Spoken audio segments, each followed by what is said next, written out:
As we began planning missions for the year 2004, we were looking at a lot of different options. And as I was praying about that, I began thinking one of our goals is to have our students be lifestyle missionaries, not just once a year when they go to Nuevo Laredo or when they go to Belglade, Florida. We want them to be lifestyle missionaries. So the thought popped into my brain, obviously from God, why don't we do a local mission trip? Why can't we do everything that we do on an AIM trip here in Cartersville? I wanted to get involved with the local mission trip because I wanted to do something where I live. You can take 2 weeks out of your life and go somewhere, but to live it every day and to give Jesus to the people around you, to minister to people, to do the things Jesus said, if somebody's thirsty, give them something to drink. If somebody's hungry, give them food. That's what the gospel's all about. We can get into the Bible and get into the Scripture a lot of times, but sometimes we don't really live it. And I think it's important to teach our kids by showing them whenever people are in need that we go out there and we hold our hand out as God has done for us.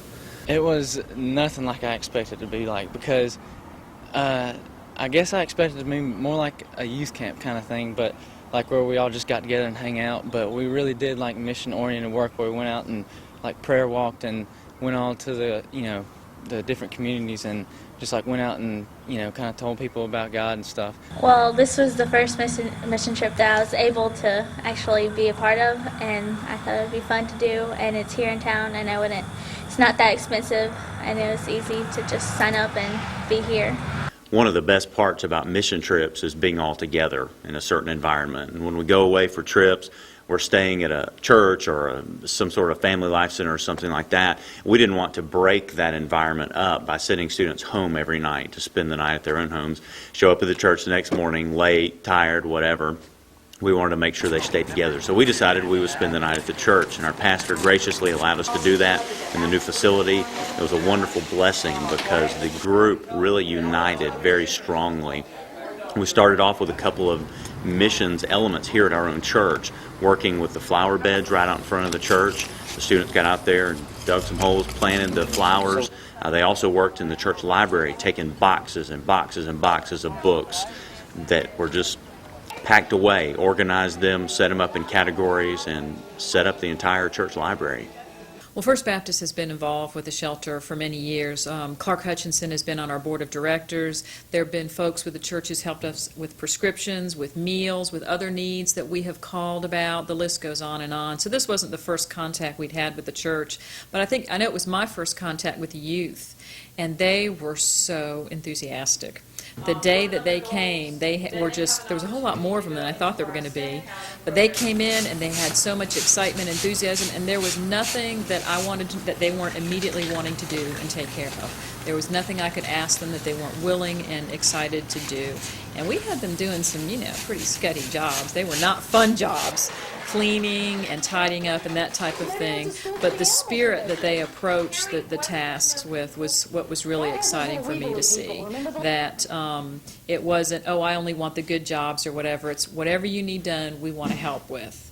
And some of the kitchen areas and the pantries and stuff, we went through the drawers and took out all the trash and everything, and some of it was pretty old. So later on in the week, we made a dinner for the homeless shelter, and we were just able to cook and have fun and not worry about anything else. And we were just cooking, and it makes you feel better when you're cooking for someone else, and you just have a feeling of joy inside that your meal is going to go somewhere good, and you're just going to be able to make someone's day because you made a good meal. And so now they have food to eat, and they don't have to be out in the streets, and they're in a place where they can get food and shelter all the time. When we were going door to door in a neighborhood close to our church, I saw the kids with such great boldness go up to the door of people that they didn't know. They didn't know who would open the door. But they went because they knew they had something worth sharing. They had Jesus, and they wanted others to know that. We just split up into different groups and went out through all the neighborhoods, and first we asked them for cans for the Salvation Army food drive, and they would come out and give us cans, and then we'd ask them, we'd tell them we're from First Baptist Church. We'd ask them if there's anything that we could pray for them about, and give them a pamphlet that has the salvation path on it, and how to become a Christian. And that threw me way out of my comfort zone because it's just nothing like I've ever done before, especially in my own town with people we knew that, you know, we would go by their houses and we would see people we recognized or who recognized us. And so it makes you totally rely on God and just, you know, walk in the Spirit, and it makes you trust Him, and that's where you grow. Tuesday morning, our group went prayer walking, and it's basically you just get in a car and you drive somewhere and you just stop and get out and pray, and you pray for the upcoming year and the upcoming people that work there, the people that are going to be coming in and out. And some of the places we went to the middle school, Cartersville Middle School, and we were able to pray with the assistant principal and just pray over the school and for protection and for the students. And we went to the fire department and to the neighborhood and just some places around town that just prayed for the city people. And we even went to the church office and prayed over the table where the decisions were going to be made, and just prayed over the decisions of the church and the leadership of the church. And so it's really cool to just see the power of prayer just as you're going through all the places in the city, how many people you can be praying for every day. Prayer was a deep thing for us because I know that going without sleep, which some of us probably did, prayer was needed just to keep ends met and keep our focus where it needed to be. During worship, Reggie was awesome. He has a heart after God, and you could tell it, and it just transcended through everybody there.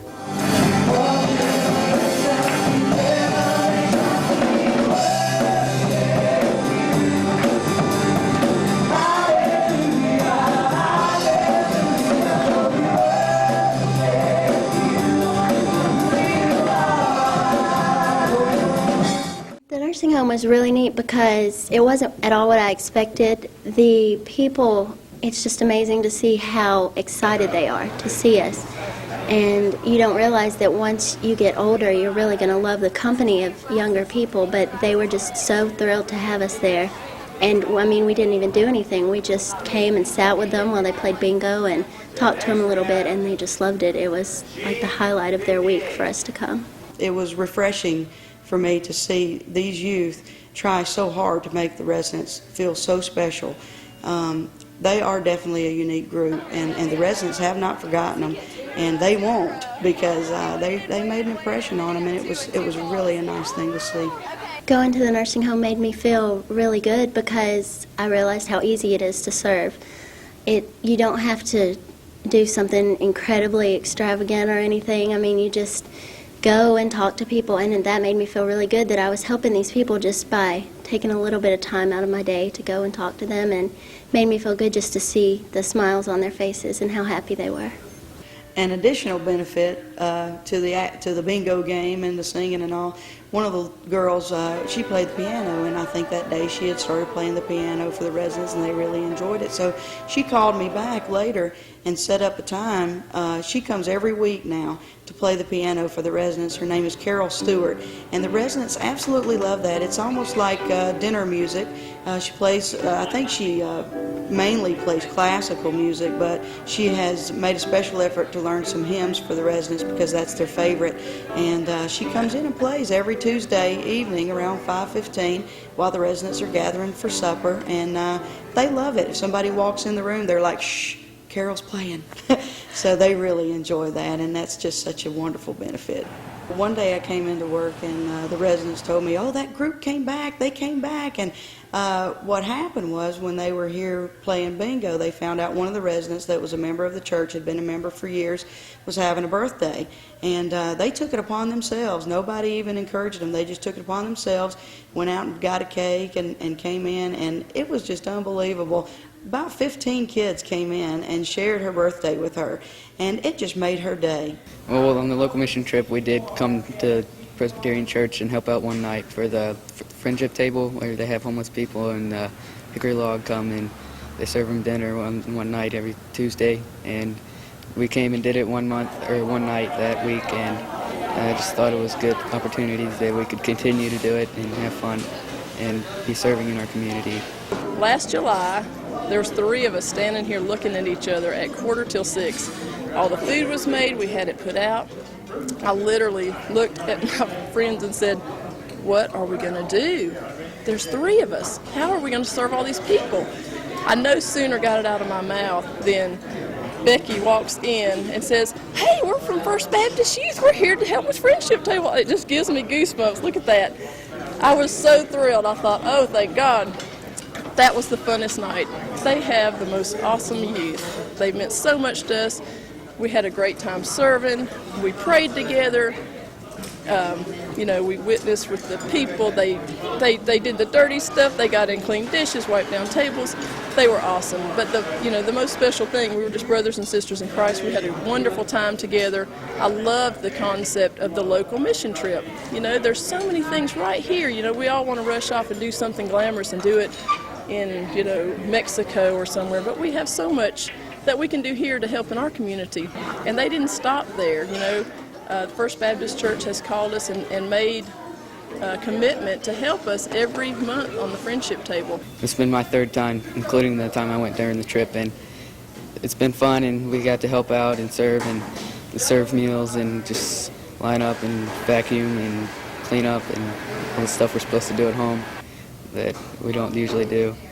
We're very glad to have them following their commitment and really reaching out to the community, because they're truly making a difference in so many lives, and that's a wonderful thing. I know that First Baptist is proud of their youth. Wednesday was by far the best day for me of the local mission trip. We had taken the guys and girls and split them up. There was some heavy-duty labor kind of things that needed to be done that the guys were able to do at Hickory Log, so they went off and did that. And we took the girls, put them in vans, and did things that would mean something to them that they could really learn a lot from. One of the things we did they loved, we went to Walmart and did some shopping. We gave each of the girls broke up into groups of 3, and we gave them a list of things to buy. Some of the girls were buying for gift bags that we would give the hospital, which was a wonderful thing. It wasn't necessarily for underprivileged, but it was for people like you and me. If we were traveling to visit family and went into labor unexpectedly, it had everything a brand new mom would need for that new infant. We had a couple of girls who had bags that put together for the battered women's shelter, people who were in true crisis, people like me and like women in our church who get themselves into a situation who they don't know what else to do, so they go to this place in crisis, and there's a bag from the First Baptist Church youth group with deodorant and a toothbrush and hairbrush and just things that you need that if you leave in a hurry you can't get. One of our groups just got a little extra bonus, and the manager of the store that we were in, Walmart, he offered us some money, so that was able to help pay a little bit. And you can just know that at least some people have a little gift from God every once in a while, and so it's really cool just to feel that experience and just feel God moving in us. Then we put the girls in the car and we took them to the church shop. The church shop is a place where people can go, anybody can go and get something, a shirt for $1, a pair of pants for $0.10, but it's something that First Baptist Church has been involved in for years, and it helps a lot of the people in our community who can't afford to buy things at Target or Belk to have nice clothes. It was good for our girls to see all the work that goes into that and to be able to be a part of that for a day. One of the final places that we took the girls was to the Women's Resource Center of Bartow County. We used to call it the Crisis Pregnancy Center years ago, and that was really, really great. The girls got to hear Cindy Smith, the director, speak. So it was so exciting to see the girls from First Baptist come and just listen intently. I mean, their hearts were in not only their actions, but just in their eyes. They were listening with their eyes and their heart. And it was incredible just to see their thinking going on so that they could maybe take the knowledge that they were learning from our conversations back to their schools and back to the people that they will meet, because their school is their mission field. And the girls were so incredible because they took home 2 tubs of little onesies, and they washed them, and it was incredible what they did. And they not only washed them, but they folded them nice and neat. They bagged them up by sizes, and then they took shoes and they matched them up for our children. I mean, every month the First Baptist supports us monetarily, and I'm always able to call the pastor or Richard and just ask for support, and they're just incredible. But when I saw the young girls come and I knew that they would be carrying the words into the schools, it was just so exciting because they are the next generation. On Wednesday during the local mission trip, we got a real special treat, something that I was really hesitant toward, something I didn't think I'd do too well with. We went out to Hickory Log, and I realized that God can put you in a situation and just bless you so much and put you in a situation and then make you... I was thinking that I would not do very well with it. And I came in here and, you go up to them and you shake their hands and they want to give you a hug. And it just makes you feel so good. That they feel good about it, but it's really you that gets the blessing. It makes you want to come back out here and spend time, and it's just so great to be able to come out here and help these people, and they always need the help. So something that you can do anytime, just the littlest things too, serving food or just cutting, like tonight whenever we're serving dinner, just cutting their meat for them. That's something that seems so simple, but they can't do. And I love every one of them, and when you come in and you say their name, it seems like their eyes just light up that you know their name and that you remembered it, and you can tell that a lot of them remember you. It'd be more helpful if a bunch of them was to come from y'all's church and help us. We'd appreciate it. But y'all just got a few guys coming up here. Now the girls come up here and help if they would. If they would help come up here, we'd find them something to do. It ain't hard. But we'd find y'all's whole church something to do.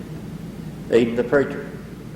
Another one of our goals as a student ministry is to have students connect with other Christians, not only in their own age group, but not only with their Sunday school teachers, but with the Christians throughout our church body. And one of the nights of the mission trip, we had the senior adults come and fix dinner.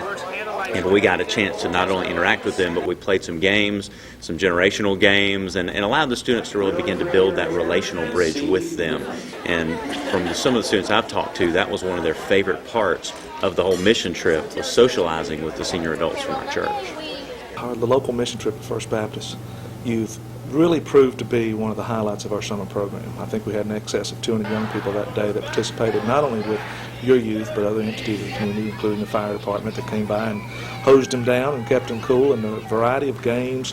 The most important thing the local mission trip did was bond with our young people. As you know, our young people are those young people that kind of fallen through the cracks in our community, and when they saw an older teen be interested in what them genuinely and what not only what they do but how they were, it opened up a whole new realm of I guess a personal attraction and assimilation to our kids. We played games with them. They ran all day long. I don't know how they have that much energy, but they love to play around, to play fight, to jump on your shoulders, to just be kids and have fun. There was one girl that was in a wheelchair there, and I know she needed a lot of attention because if I was in a wheelchair, I know that I'd be needy too.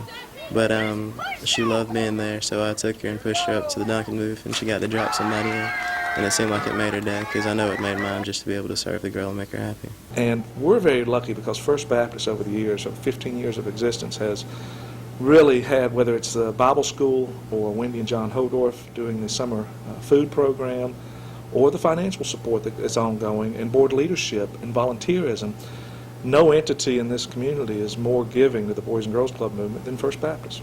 On Thursday, we went to the gym and we played with the children's shelter kids, and it was a lot of fun because we got to know a lot of them.